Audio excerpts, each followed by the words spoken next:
Entonces como ese aislamiento y esa soledad. No lo determiné en algún punto, solo pasó. He dado muchos saltos al vacío y me he encontrado a mí. Que lo que diferencialmente hace la filosofía es que nos da una visión más amplia del mundo. Esto es el consultorio filosófico. Pregúntele a los filósofos. Buenos daimones, bienvenidos al tercer episodio de esta segunda temporada del consultorio filosófico, que esperamos sea su podcast favorito y por eso están ustedes hoy acá. Lamentamos mucho la demora entre capítulos porque tal vez ustedes no sabrán, pero pues yo cuando me siento a leer y a investigar y me emociono con algo, me vuelvo muy loco. Y como Laura no me está vigilando ni me está controlando mis investigaciones, pues me estoy yendo mucho por las ramas, pero eso hace parte también del quehacer filosófico y espero que en este capítulo, que tenía pensado hacer algo muy grande, que realmente solo hice la primera parte de lo que tenía pensado por este capítulo, sea de su agrado. Y justo por esa leve y grande obsesión es que nos demoramos en poder hacer nuevamente este episodio. De hecho, pensamos en algún momento en continuarlo el mismo día que grabamos el primero y esperamos de aquí sacar de una vez la segunda y tercera parte, que sería, yo creo ya, la final de esta serie que tenemos sobre esos falsos estoicos de Instagram y gurús respecto a la autoayuda. Este capítulo va dedicado a Uno Coffee, especialmente a Ilia, porque nos ha regalado una bolsa de café de la marca que venden en Uno Coffee. Así no nos perdemos del buen café cuando no podemos bajar. Entonces, estando tanto arriba en la finca como abajo en el pueblo, siempre seguiremos tomando Uno Coffee. Uno Coffee del cocuino. Bueno, y basta agradecer como siempre a nuestro gran patrocinador y quien nos auspicia estas investigaciones, a la Fundación Civitas para el Desarrollo Experimental, nuestra querida fundación, por patrocinar todo este proceso investigativo, por estar al pendiente de ellos y esperamos que este episodio, como el anterior, sea del total, pero de la total agrado suyo, porque le fue muy bien. Les agradecemos mucho eso porque ustedes siempre le dan bastante apoyo a estos temas y la verdad es que son densos, son tediosos, yo no les miento, son episodios...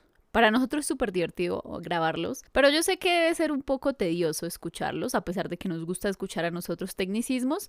Yo creo que sonamos como una clase, entonces les agradecemos porque el episodio pasado tuvo muchísima acogida por parte de todos ustedes y todas ustedes.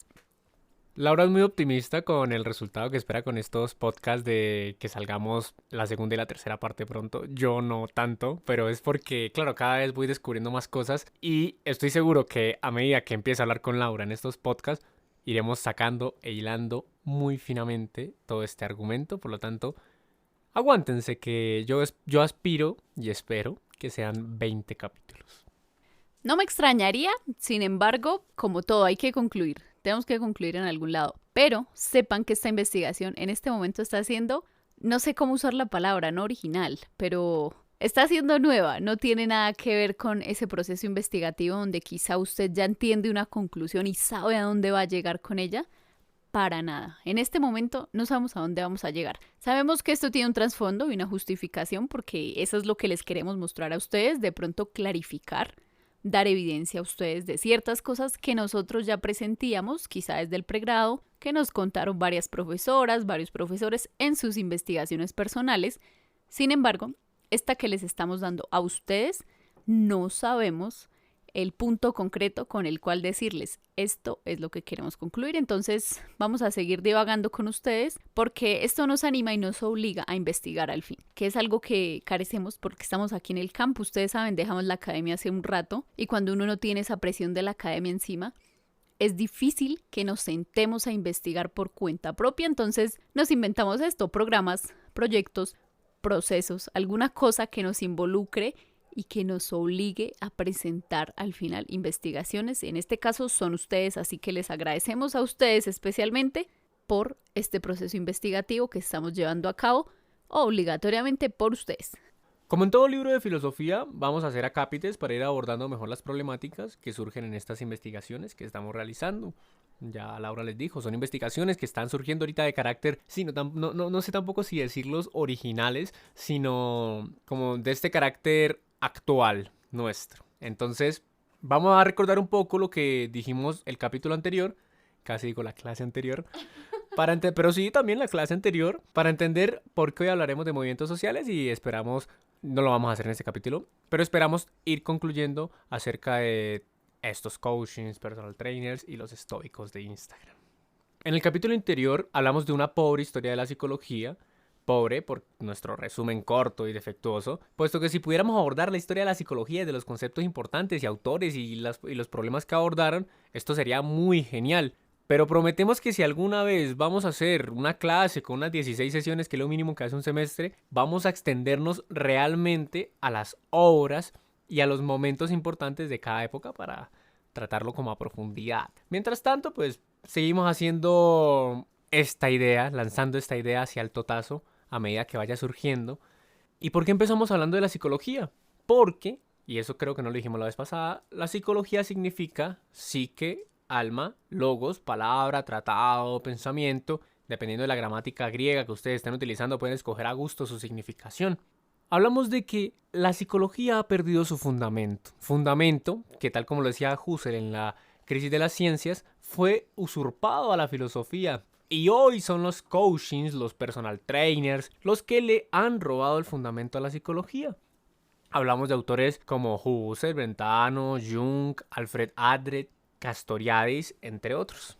Yo creo que como también es muy pobre a veces nuestra significación, nuestra pronunciación, qué pena con ustedes, vamos a intentar dejarles listados tanto bibliográficos como de los autores que mencionemos en los episodios, porque quizá ustedes quisieran buscarlo y más vale tener eso un poco más clarificado, que es algo que tiene mi podcast favorito, que espero ustedes se lo escuchen, que es Geoestrategia y Política. Me encanta mi podcast.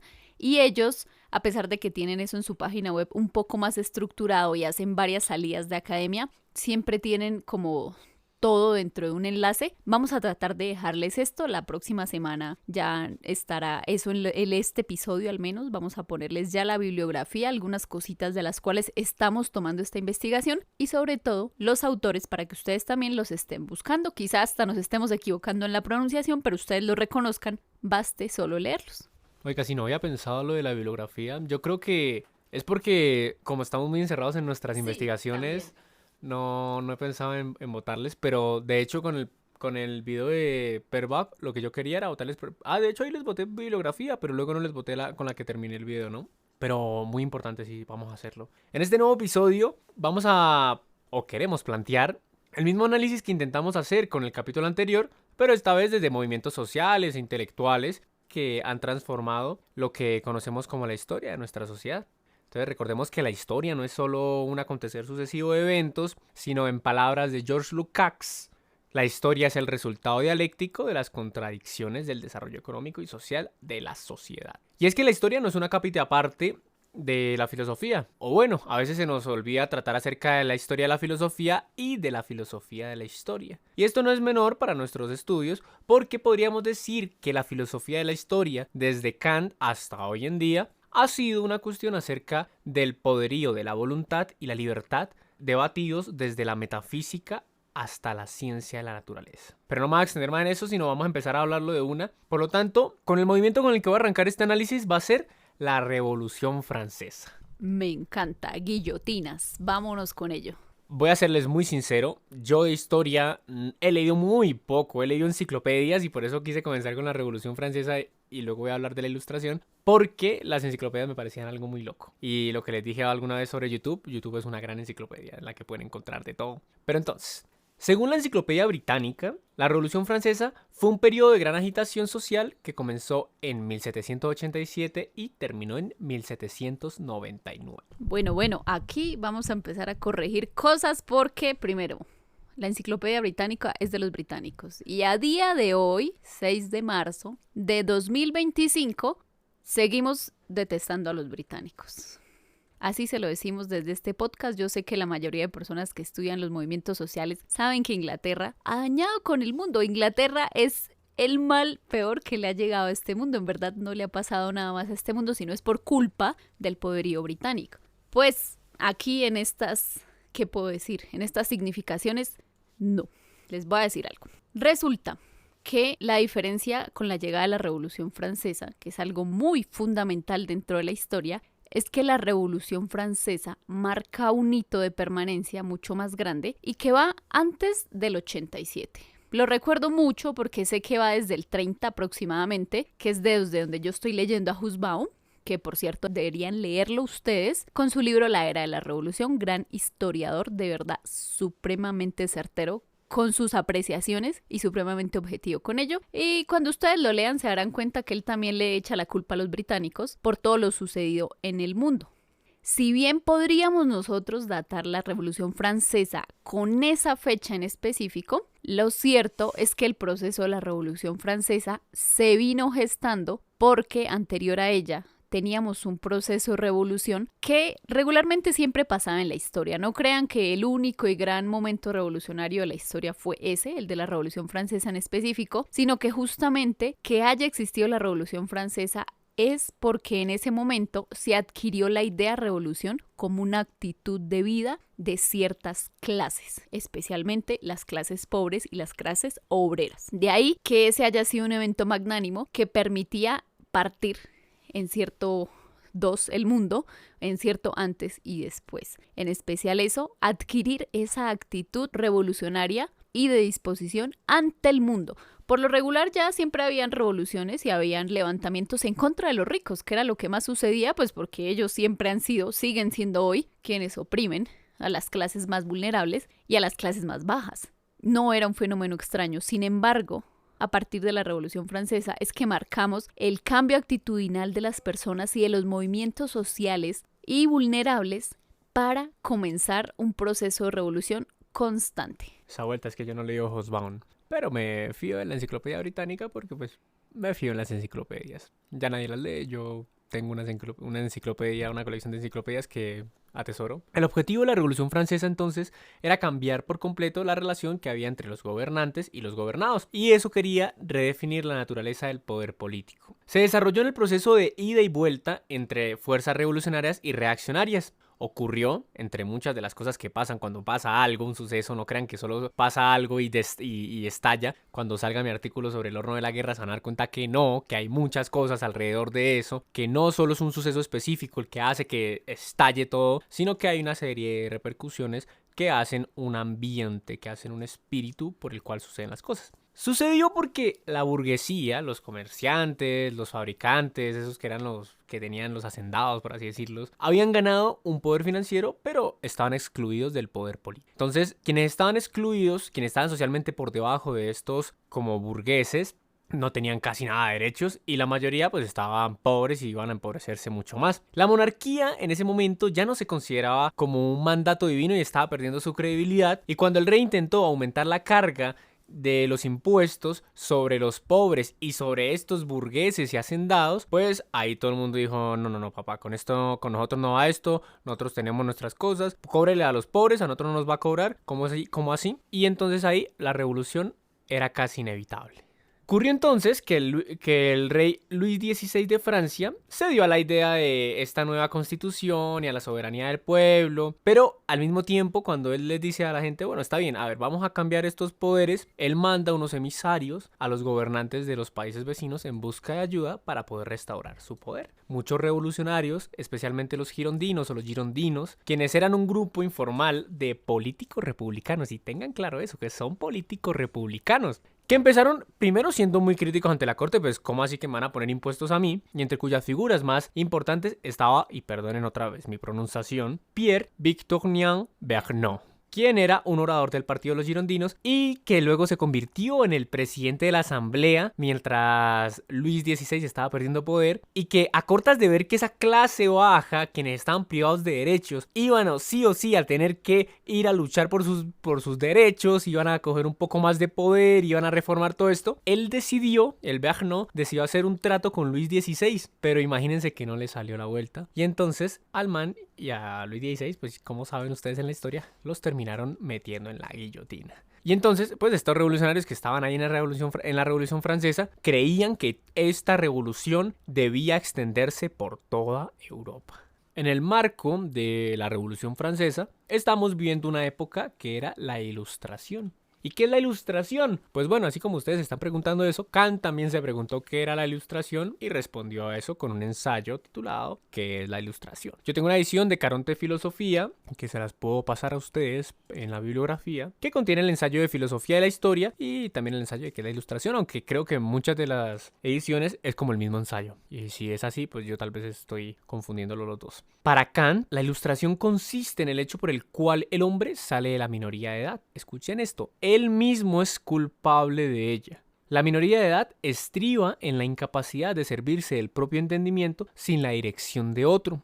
Uno mismo es culpable de esta minoría de edad cuando la causa no yace en un defecto del entendimiento, sino en la falta de decisión y ánimo para servirse con independencia de él sin la conducción del otro. Este era como el proyecto de la ilustración, ¿no? El sapere aude, piensa por ti mismo y cositas así, volviendo a la autonomía y al individuo. Y podemos ver este proyecto en la crítica. Para los que hemos leído la crítica de la razón pura, sabemos que para Kant la crítica es el tribunal que instituirá justicia para que le asegure en sus pretensiones legítimas, según leyes eternas e invariables, para cumplir la más fatigosa de todas las tareas. ¿Cuál es? El conocimiento de sí.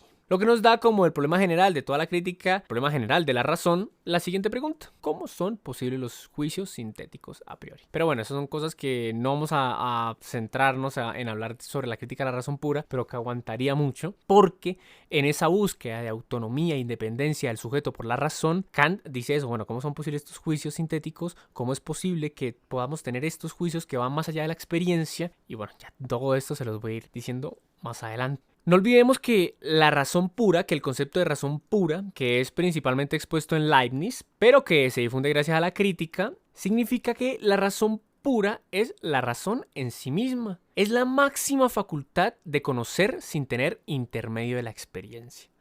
Es decir, es la facultad suprema en el hombre que intenta llevar a su máxima unidad aquello que el entendimiento ya ha pensado. Por lo que con la crítica se ataca cualquier defecto del entendimiento y se busca aprender a usar la razón de manera legítima. Tengan presente esto de la razón, el individuo, la libertad y la voluntad, porque no solo ahorita con la ilustración, sino cuando lleguemos al idealismo alemán, ustedes van a ver cómo estamos entretejiendo esto así finamente. Pero no solo nos interesa el Kant de la crítica, sino el Kant de la filosofía de la historia. Porque sí, la ilustración quizás sea la salida de la minoría de edad, pero ¿qué significaba eso socialmente y qué implicaba esta revolución del pensamiento donde se buscaba que la razón fuera la única autoridad para el conocimiento y la moralidad? Pues resulta que para esa época de cambios históricos empezaba a verse como un progreso de la razón. Locke, en su ensayo sobre el entendimiento humano, había puesto unos límites a la razón cartesiana, que parecían ser como la fuerza única y omnipotente de todo, y todo gracias a Dios que me da la facultad a mí de pensar lo que yo quiera.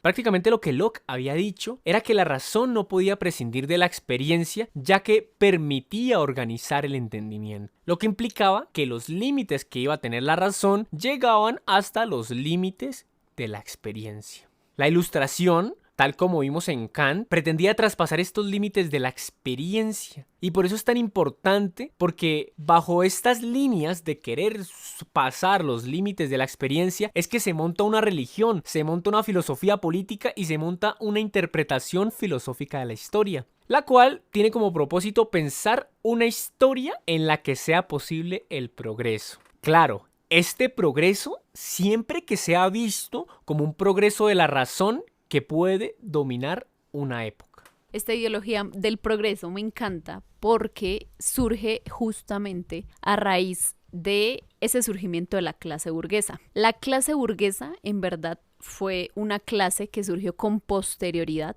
a la idea del feudalismo. Pero esto se debía justo a lo que ahorita les dijo Parra, a que pues se cansaron. Ellos eran apoderados muchos, pero no tenían el poder de cierta manera centralizado y tampoco eran dueños de grandes feudos. Simplemente estaban explotando en sus tierritas, pero les estaban cobrando mucho. Pues en ese proceso migratorio de ser unos feudos de pronto bajos, de una nobleza un poco baja, a convertirse en unos burgueses que se estaban apoderando de un montón de riqueza, surge y nace esa ideología del progreso, que viene por costas del conocimiento. ¿Por qué? Porque la razón mejorará la vida. Siempre va a mejorarla. Y esto, en verdad, resultaba derivado del proceso agrícola y de toda la revolución agraria que en ese momento estaba surgiendo, a costa también del proceso burgués. No crean que el proceso burgués simplemente fue un proceso revolucionario para cambio de Estado. Tenía que ver con el proceso de las hambrunas que venían detrás, de la incapacidad para sostener toda la explotación demográfica que llegó, la cantidad de personas que empezó a llegar, y todo porque llegó la llamada Revolución Industrial. Cuando hablamos y nos tendemos a referir de la Revolución Francesa, siempre hay que tener en cuenta que vino de la mano con la Revolución Industrial. Y tiene que ver con la Revolución Industrial porque con la llegada de la Revolución Industrial y la masificación tanto de productos como de servicios que se podían ofrecer, las mejoras en ciertas condiciones de vida permitieron, y bueno, no era tanto en condiciones de vida, en alimento, que era el principal sustento de aquella época. Nosotros hoy damos por hecho el alimento porque lo tenemos a diario y no falta, en cualquier tienda lo tenemos. Y no es que lo tengamos, quizá no tengamos el dinero para adquirirlo, pero existe el alimento en cualquiera de sus estados. En ese momento no había, porque no estaba tecnificada la agricultura. No teníamos un proceso de clarividencia con las estaciones. No sabíamos si la cosecha iba a salir bien o mal, si se perdía toda, si había pestes. No había tampoco los modelos de pesticidas, se llama esto. No había pesticidas. Todo se podía perder en cualquier momento porque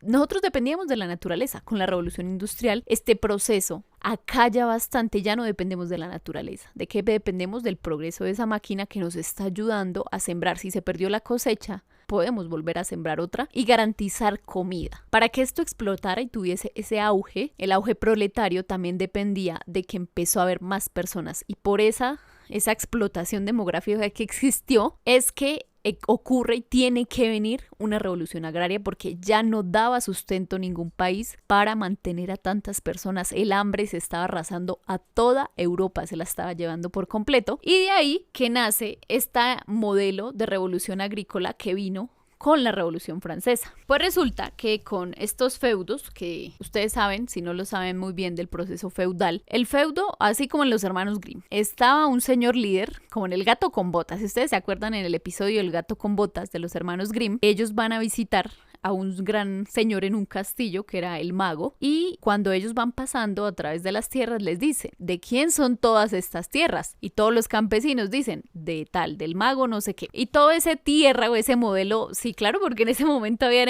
ciudades-estados. Esas ciudades-estados eran de un feudo, y cuanto más fuese, pues el feudo más podía tener capacidad. ¿Para qué? Para cobrar sus rentas. Y la cobrada de las rentas no era un impuesto, era quitarles todo a los campesinos, porque todo era de él. Todo lo que se produciese en esa tierra era de él. No era una parte, no era el trabajo, él no les garantizaba comida, para nada. Todo, absolutamente todo era de él. O en el capítulo del señor, ¿se acuerda que cuidan la tumba de él? Tal cual, es que la China vivió el estadio feudal, mucho más duro y más recio. Pero hagan de cuenta los hermanos Grimm, todos esos episodios cuando ustedes vean los feudales y los señores que aguantaban hambre y les daban de aguantar hambre a sus esclavos, era por eso. Todo eso es feudo. Usted no tenía derecho absolutamente a nada. Pues resulta que en la medida en que fuesen feudos o que usted estuviese sometido a un gran señor, pues usted tenía que darle toda su cosecha del trigo, por más que cierta tierra fuese suya o ciertos esclavos fuesen suyos, usted estaba obligado a darle absolutamente todo a su señor. Y si no se lo daba, pues usted estaba obligado a venderle el trigo a él, pues ¿por qué no? Tenía que hacerlo, y además tenía que, si estaba dentro de un proceso imperial o dentro de un imperio, tenía que pagarle los impuestos al príncipe o al rey de ese momento, y encima el diezmo para la iglesia, porque recordemos que en este momento no había separación de iglesia, bueno, sí, había partes de iglesia, había partes de estado, y a todos se tenía que pagar por igual. En ese momento tenemos que decir que la propiedad estaba concentrada porque solo le pertenecía a unos pocos feudos. Por más que usted tuviese sus tierras, igual usted tenía que responder por ellas ante un señor feudal, no era de usted.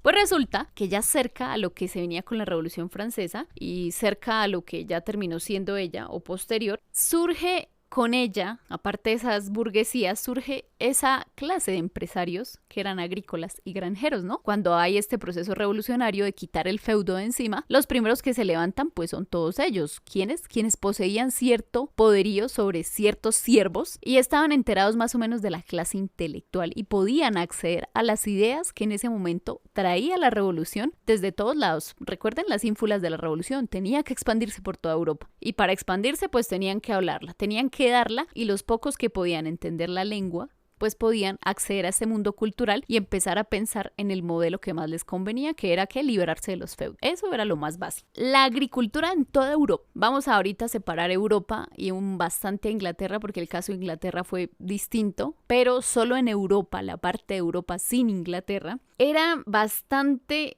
tradicional. Seguía habiendo el proceso de sembradío de los ciervos y se recogía por parte de unos burgueses en ese momento, pero por ser así, por seguir manteniéndose tradicional a pesar de que llegó la industria, era muy ineficiente. Por eso les digo, seguía habiendo hambre, seguía habiendo bastante pérdidas de cosecha y el hambre empezó a azotarlos a todos.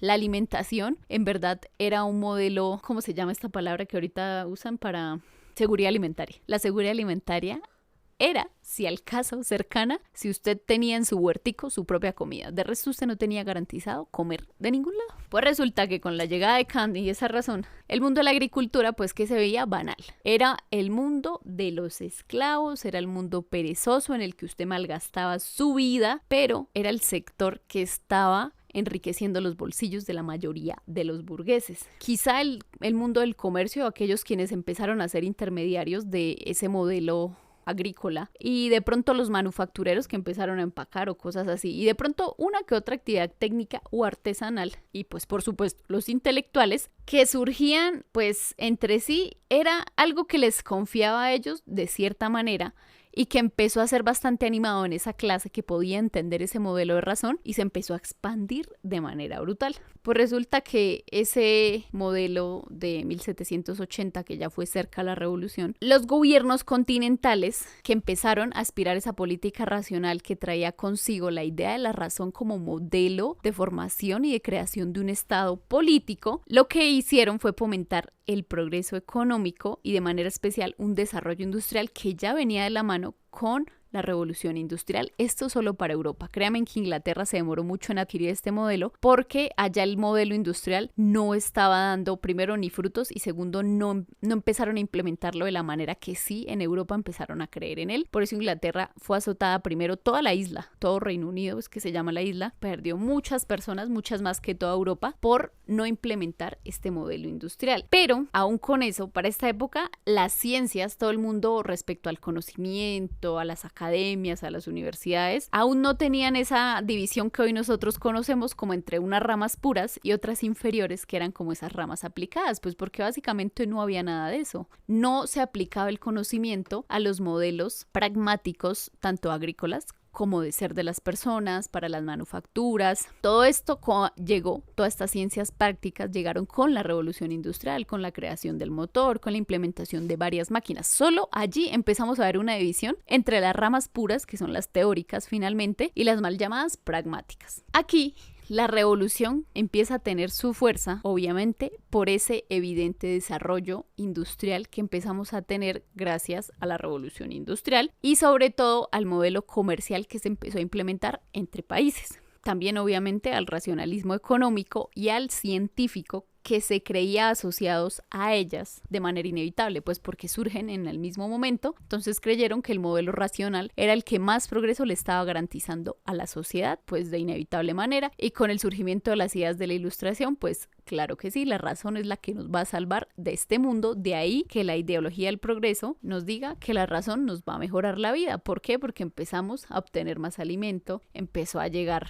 y a expandirse las personas de una manera abrupta como nunca lo vimos. Los modelos expansivos de las ciudades crecieron de casi 100.000, que en ese momento era París, una de las ciudades más habitadas, crecieron a millones de personas. Y eso es un modelo expansivo que no cabía en la cabeza de alimentación, o sea, para garantizarle la comida a toda esa gente en ese momento, sin tener máquinas, sin tener cómo darle masividad, y aún así que surgiera. Eso es un gran logro, claro. Imagínense en ustedes estar en la hambruna y de repente seguir viendo que nace mucha gente. Eso es increíble. Claro, porque esta razón que domina una época, veremos más adelante que no es una razón simple, sino es una razón universal, en busca de un progreso universal de la humanidad que se da a partir del espíritu. Pero bueno, Kant escribe un libro, y en ese momento que escribe el libro de Idea de una historia universal desde el punto de vista cosmopolita, Herder, quien era un antiguo alumno de Kant, había escrito Ideas para una filosofía de la historia de la humanidad. Un dato curioso es que al parecer Kant consiguió una versión preliminar del libro de Herder y por eso escribió su idea para una historia universal desde el punto de vista cosmopolita, en el cual refutaba las ideas de Herder y lo que Herder decía sobre lo que había dicho Kant en la crítica antes de que el libro de Herder fuese publicado. Entonces, claro, salió bien librado. Según Emilio Stu, mucho de esto que estoy diciendo sobre Kant está en uno de los artículos de Oscar La Palma. Las diferencias entre los postulados de Kant y Herder eran las siguientes. Y ojo con esto porque va a tener mucho sentido para lo que Laura estaba diciendo ahorita sobre el progreso y las cosas. Primero, para Kant, el destino individual es imposible de ser cumplido. Para Herder, esta idea no es sino una forma de averroísmo. Recordemos a Averroes y que la filosofía averroísta es aquella que defiende la autonomía de la razón frente a la fe y sostiene que la verdad filosófica y la verdad religiosa pueden coexistir sin depender una de la otra. Y sigue una interpretación, esto siguiendo una interpretación aristotélica acerca del conocimiento y de la realidad. Segundo, para Kant, el hombre necesita de un señor. De lo contrario, se entregaría a los abusos de su libertad en perjuicio de los demás. Herder, en cambio, considera que si el hombre necesita de un amo, pues entonces no es un hombre, sino es un animal. Y ese concepto de amo es lo que luego veremos en la dialéctica del amo y el esclavo de Hegel, pero ya eso será el otro capítulo, creo yo. Tercero, para Kant, el Estado es el centro de las relaciones humanas. El hombre abandona su salvajismo natural cuando ingresa en una sociedad civil, en la que se somete a la voluntad general. O sea, que esos vínculos entre los hombres se vuelven humanos, en tanto que los vínculos naturales se sustituyen por los vínculos jurídicos. Para Herder, pues los vínculos propiamente humanos son los naturales, no hay salvajismo en tanto que, o sea, yo no mataría a alguien solo porque está escrito que no matarás. Sí, no, pues yo en mis vínculos no está el matar como la primera posibilidad salvaje de mis vínculos. Cuarto, para Kant la guerra es la condición natural del progreso de la humanidad. Para Herder, la paz es el estado natural del hombre. Y esto es muy loco porque es al final lo que utiliza Hegel para hablar de dialéctica, que es el tema de guerra y paz, que es estabilidad y caos, que es algo que podemos ver desde los griegos hasta hoy en día, que siempre dice, pues somos un orden o somos un caos que ha encontrado un orden. Quinto, para Kant, el ideal histórico se encuentra en la sociedad cosmopolita y para Herder, eso es solo una abstracción realmente, o sea, una 6. Para Kant, el destino es una determinación interna, el despliegue de una esencia. Para Herder, este poder que asalta el destino es un poder que asalta al hombre desde afuera. Y todo esto tenía una finalidad. Kant buscaba con estos postulados el perfeccionamiento moral y la realización de un orden racional, que es lo que Kant dice que es el fin de la historia o la finalidad de la historia. Lo que lo diferenciaba con Herder, porque ya que él no creía en un desarrollo homogéneo universal de la historia, pues Herder decía que cada sociedad tenía sus propias circunstancias y sus propios progresos.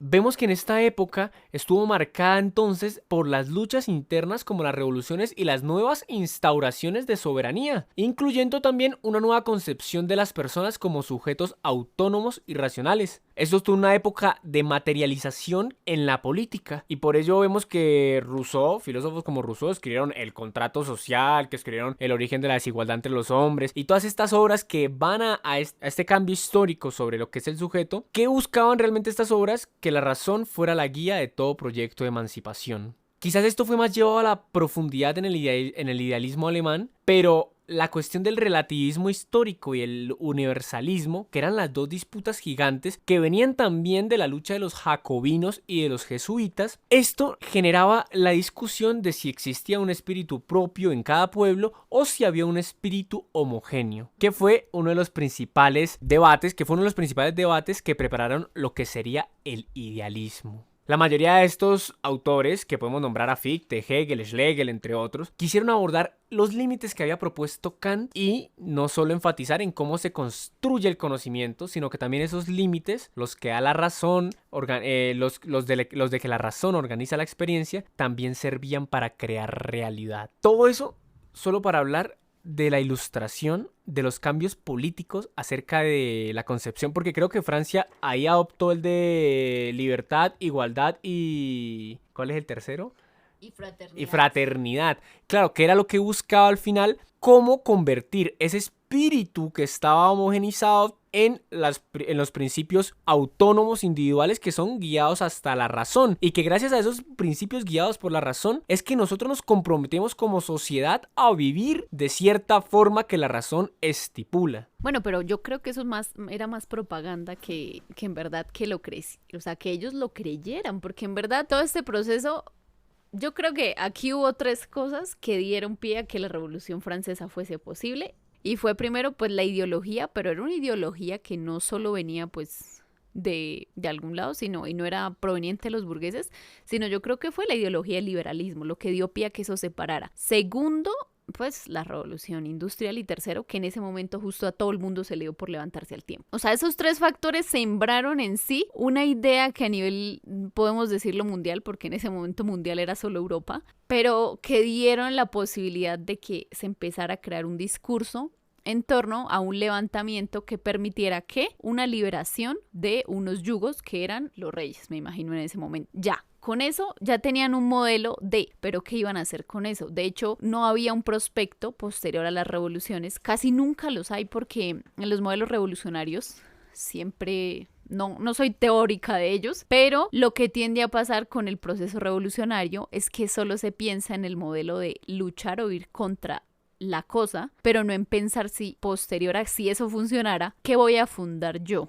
Que no tenga que ver con revolución. Y ahí es donde nace que no había nada posterior a la Revolución Francesa, no había nada planeado. ¿Y quién se tomó el discurso? Los que tenían algo planeado, que fueron todo el modelo liberal que terminaron adquiriendo posteriormente los jacobinos, aunque no lo creamos, todo el modelo que sembraron los jacobinos, pues no sembraron, sino que construyeron ellos a nivel institucional alrededor de las ideas discursivas que se iban a crear como la idea de la nueva nación o el pueblo que se iba a sostener, estuvo casi que guiada por ellos hasta mucho después. De hecho, Napoleón vino mucho después de la Revolución Francesa, hasta casi, o sea, miren, todo ese modelo jacobino incluso lo vino cargando casi hasta Napoleón, o sea, hasta muy después, ese modelo se quitó.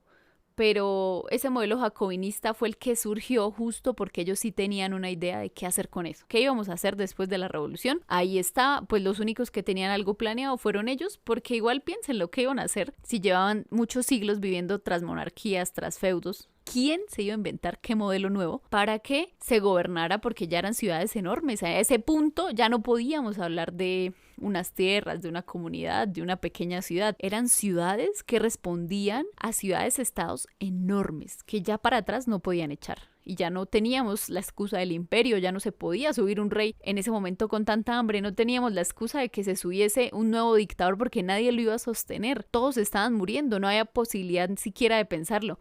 ¿Cómo íbamos a pararnos a partir de ahora con un nuevo sistema institucional que nos guiara a todos como ciudadanos? Piénsenlo, es ustedes estando en esa época. No sé, Eudaimones, si ustedes sienten lo que yo acabo de sentir, porque pues tengo que cortar la idea. Y entonces, claro, hay unos contextos históricos, sociales, políticos, filosóficos, pero ¿qué tienen que ver esto con todo lo que estamos diciendo? Pues bien, Eudaimones, yo tengo planeado, después de esto, hablar del idealismo alemán, hablar de la idea del yo absoluto, del ser absoluto y del saber absoluto, que es de Fichte a Hegel. Y después de Hegel, hablar del marxismo, porque claro, el marxismo da una vuelta a la dialéctica hegeliana, pero todo eso va muy adelante. Y es que en serio, créanme, Eudaimones, que esto que le acabo de leer, que realmente fueron 4 páginas, fueron casi 2 semanas desde que terminamos hasta ahorita, leyéndome filosofía de la historia, que es la ilustración, leyéndome... Pero es que es demasiada época para abordarla en 40 minutos. Sin embargo, quiero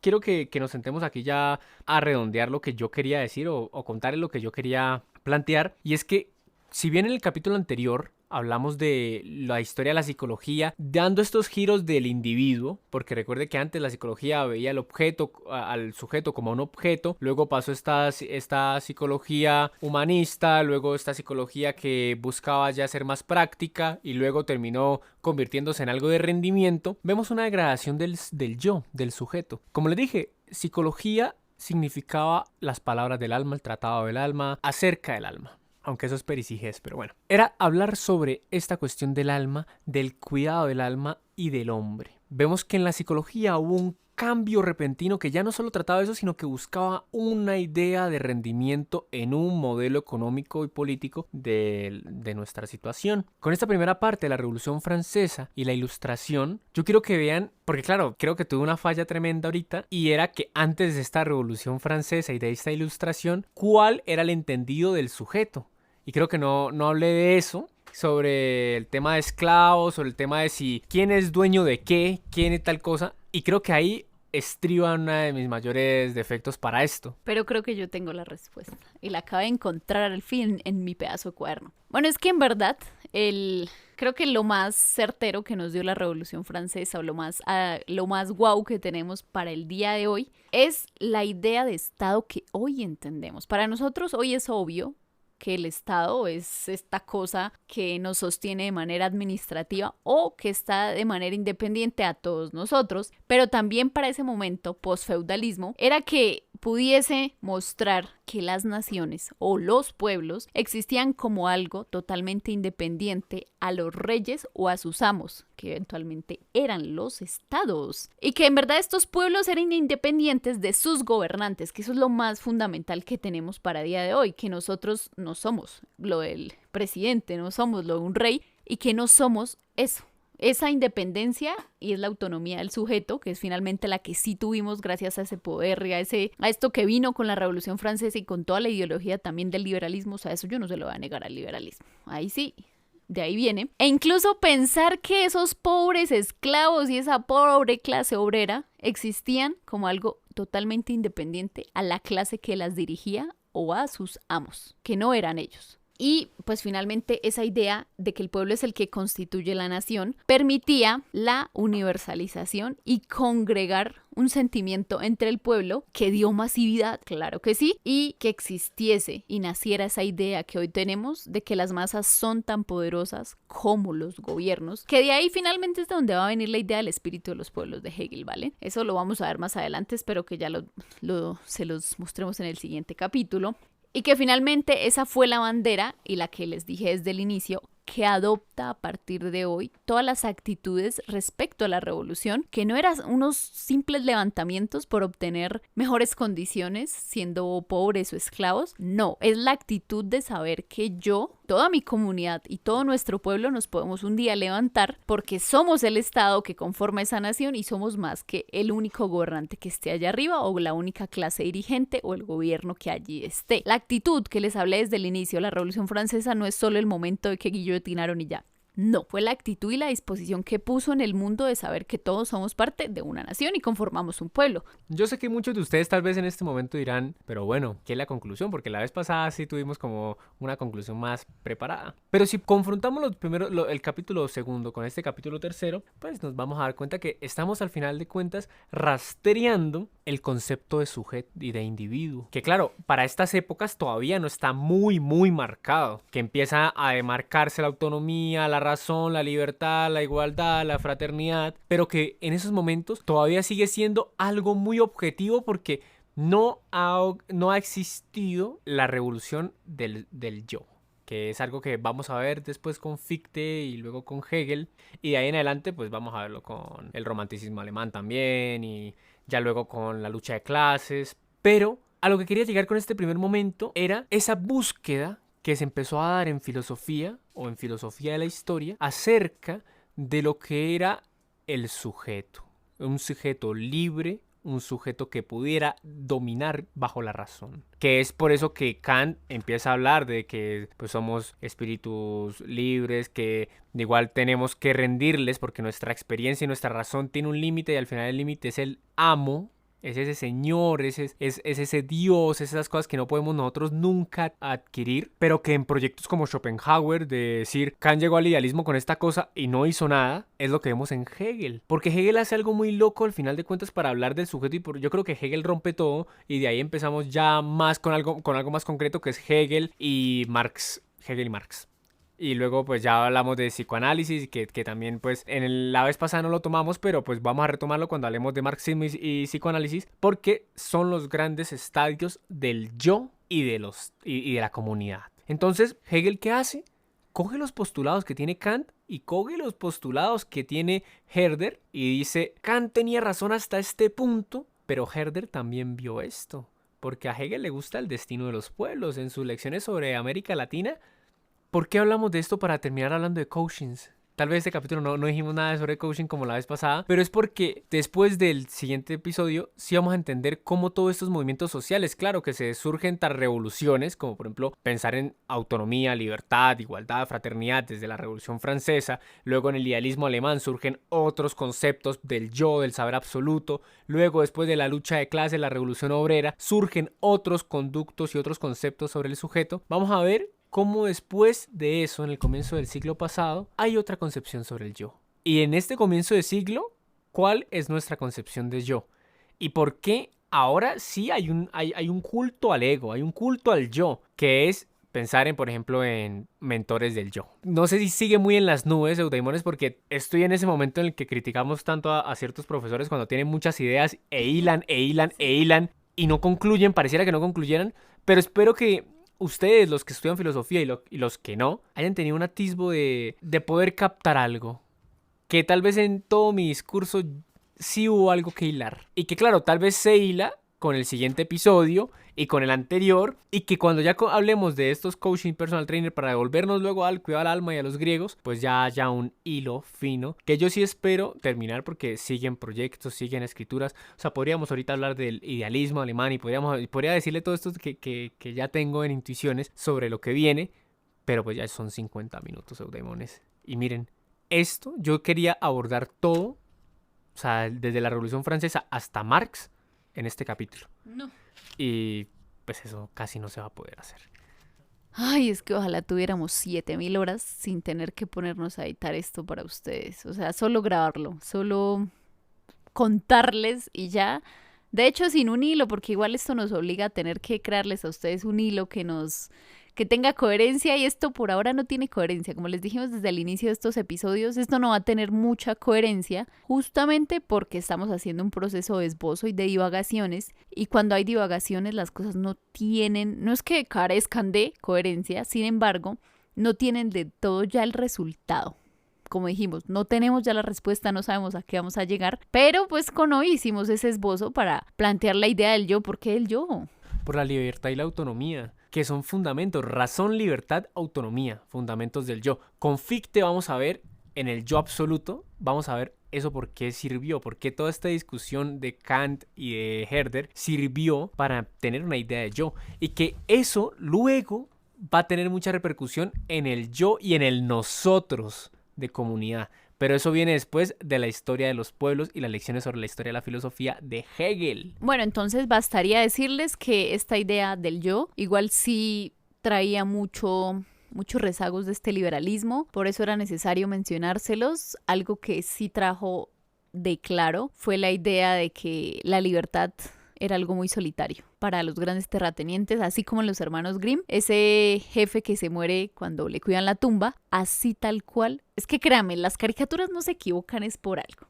Así tal cual era la vida de los grandes soberanos, de los grandes burgueses. Ellos vivían solos. Y la idea de esa autonomía, sí, obviamente era separarse del feudo, pero también esa autonomía lo que empezó a permitir fue una autonomía económica que, ustedes saben, los sujetos estaban sometidos a un feudo, tenían que pagarle a él y casi la mayoría de cosas que ellos obtenían dependía de ellos. Pero que llegara todo este modelo revolucionario, todo este modelo y revolución agraria, revolución industrial, permite que ellos ya puedan ser autónomos dentro de sus finanzas. Y ustedes saben que con el liberalismo la justificación va más allá de un proceso filosófico, más allá de una ideología. En verdad va más por esta idea fisicocrática de creer que la economía va a salvar todo, que las leyes económicas, que esto que está allí planteado va a salvarlo todo. Y pues justamente para ellos era muy fácil lograrlo porque terminaron siendo unos burgueses autónomos. Claro que sí, ellos empezaron a tener su propia autonomía, tanto que se aburrieron, pero justamente esa autonomía fue la que dio pie a que se pensara la idea del sujeto, porque para este momento solo imagínense, todo el mundo estaba en hambre y apenas lo que se podía garantizar era que el rey o el feudo estuvieran bien. No había nada más, la esperanza de vida no existía, los derechos mucho menos, el bienestar social tampoco, y que estuviesen unos pocos, por más que concentraran las tierras, por más que fuesen unos burgueses, en total palabra, permitieron pensar la idea de la individualidad y del yo, que es la que vamos a abordar más adelante, a pesar de que ellos no fuesen los gestantes de esta idea, a pesar de que contrataran en la mayoría de los casos a pseudointelectuales que justificaran sus ideas y de que creyéramos hoy y que hoy seguimos creyendo que la economía es la base lógica, racional y sobre todo la actitud que tenemos y la disposición ante el mundo depende de ese modelo económico. Créanme, hoy ustedes pueden oír hablar de todo el mundo, los que teorizan el Estado, los que teorizan la geopolítica mundial, y nadie va a hablar de cosas que no provengan de ese estallido inicial del liberalismo en el que sustentaron falsamente que esa autonomía venía de una actitud fisiocrática donde quizás esas leyes económicas van a determinar el mundo, el mercado se regula solo y todas las cosas que conocemos, que no las quiero dar tampoco por superficiales ni demás, simplemente fueron y sembraron y dieron cimientos gracias a que los liberales fueron quienes sembraron, quienes dieron ese paso y quienes tenían en verdad un modelo administrativo para gobernar en ese momento y que a día de hoy sigue perdurando. ¿Sí le encontró lógica o no a lo que estábamos diciendo? Pues a ver, es que lógica, yo no le hallo lógica porque yo creo que yo ya tengo una negación a todo el proceso liberal, ¿sabe? Entonces yo hallo, claro, que ese es el problema de los paradigmas o de los métodos que se terminan imponiendo cuando llegan, eso tiene, ¿cómo se llama? Epistemológicos, esos modelos epistemológicos que explican todo. Claro, yo entiendo que hay modelos y cambios paradigmáticos que de repente empiezan a darle sentido y a tejer como las descripciones del mundo y empezamos a hallarle una razón y una explicación al mundo a raíz de esos sistemas que nacen, como lo pudo ser el liberalismo en su época, como lo pudo ser el naturalismo en su época, como lo fue también el psicoanálisis cuando quería explicar todo y todo hallaba sentido en él. Son métodos epistemológicos y creo que la principal falencia es creer que esos métodos, por más que estén siendo masivos en el mundo, por más que estén en la boca de la mayoría de intelectuales hoy, por más que estén más que legitimados y buscados, y como hablamos en el episodio pasado, pues si la empresa quiere contratar para que mis empleados tengan mayor rendimiento, pues va a poner plata y empeño en que eso surja. ¿Por qué habría de buscar el empeño en acabar la pobreza o acabar con ciertas condiciones y desigualdades económicas y sociales? No tendría sentido. Entonces, como hay cosas que terminan perdurando por las condiciones económicas y convenientes de los grupos apoderados que terminan dominando los discursos, pues yo siento que cada cosa que le hallamos el hilo, para mí siempre tiene razón y justificación en que lo sembró el liberalismo. Laura y su liberalismo. Ahí tienen la respuesta. Pues eudaimones, esto es que no sé si ustedes alguna vez han leído seminarios de algún filósofo, así se terminan los seminarios de un filósofo, está en el punto culmen de la teoría y se acaba. Porque, claro, no concluye tampoco, porque esas son investigaciones propias. Ahorita que me estoy leyendo el de Castoriadis, claro, tengo todas estas ideas sobre el imaginario de la sociedad y todo esto en la cabeza y por eso para mí, todo lo que yo acabo de decir, claro, coge un fundamento esencial, pero pues entiendo que tal vez queda corto. De igual les digo, esto es un acápite. O sea, piensen que en esta teoría de estos capítulos apenas llevamos 2 acápites de un capítulo. Entonces, confíen en nosotros, eudaimones. Espero que les haya gustado. Si tienen preguntas o quieren corregirnos en algo, escríbanos en los comentarios, díganos qué les pareció y hablemos sobre esto. Ojalá historiadores, filósofos, psicólogos o incluso alguien que no esté estudiando, alguien que está escuchando este podcast y diga, oiga, pero yo no le entendía a Parra o a Laura cuando hablan de esto, ¿por qué hablan de esto? ¿Para qué? Eso nos ayuda a nosotros a refrescar también las ideas que tenemos en la cabeza. Entonces, todos aquellos y todas aquellas que nos quieran corregir, especialmente a mí, porque yo tiendo a ser muy sesgada cuando lanzo también mis teorías. Creo que si ustedes van a ver el último video de YouTube ya sabrán por qué, pero nosotros somos atrevidos aventureros con este lanzamiento de ideas. Sé que nos vamos a equivocar, está bien, pero para eso estamos, para que se pueda abrir el debate en estas redes sociales. Sé que ya es muy censurable muchas cosas que se digan. Cuando yo hablé de Europa fue también así, pero por favor, denos de ustedes esa retroalimentación, háblenos, díganos, está bien, vamos mal, qué dijimos, qué estamos fallando, porque pues eso es lo que queremos, volver de nuevo ese centro de discusión y no que todo empiece a ser ya de por sí y per se censurable, sino que podamos enriquecer la conversación desde ciertos puntos. Entonces, les agradecemos si nos dan sus recomendaciones, sus consejos, nuevos cambios, todo lo que tuvimos respecto a esto, las fallas, los errores, y si le van a hallar un hilo a esto, tengan fe en el siguiente episodio que ya va a venir un poco más entendido todo esto. Y no se lo salten, tampoco se salten los episodios. Entonces, Eudaimones, esperamos que yo haya podido ser claro en algo y que Laura les haya refrescado también la historia de la humanidad. Cualquier cosa, recuerden, estamos abiertos a diálogos, a que nos critiquen, a que nos corrijan. Qué genial que ustedes tengan también intuiciones sobre esto que estamos hablando y nos puedan a nosotros nutrir. Nos vemos cuando nos veamos, Eudaimones, en un próximo capítulo que espero no sea tan lejos porque ya tengo la lectura de Fichte, Schelling, Schlegel, Hegel aquí montadas para empezar a votarlo. Es que ¿sabe qué? Yo creo cuál es el problema, ¿Cuál? que no quiero ser tan teórico. Por eso, mire, en este hablé de dos fragmentos de Kant, pero si me voto muy teórico me voy a enlocar demasiado y no quiero eso. Justamente ustedes no quieren un parra teórico porque ustedes no conocen a un parra teórico. Ustedes creen que yo soy un poco más severa con los asuntos de teoría y lo que danzo, pero la verdad es que yo soy más suelta, más flexible. Yo tiendo a relacionar de pronto de un modo más pedagógico, a contarles a ustedes qué tiene que ver con el mundo. Parra no. Y por eso quizá en este malentendido, no, en este cruce de ideas que les lanzamos el día de hoy en este episodio, parezca que hay mucha teoría, pero puede que no haya nada. La hemos reducido, hemos seguido como yendo por el hilo para llegarles a una conclusión, porque es que no queremos volvernos tan catedráticos, y por ahora no, porque para esto no son los podcasts es un poco más relajado para contarles nuestras ideas. Sin embargo, les vamos a dejar bibliografía aquí debajito, espero que la revisen, le echen un ojo también, y nos vemos para el siguiente episodio. Pam, pam, pam, pam, pam.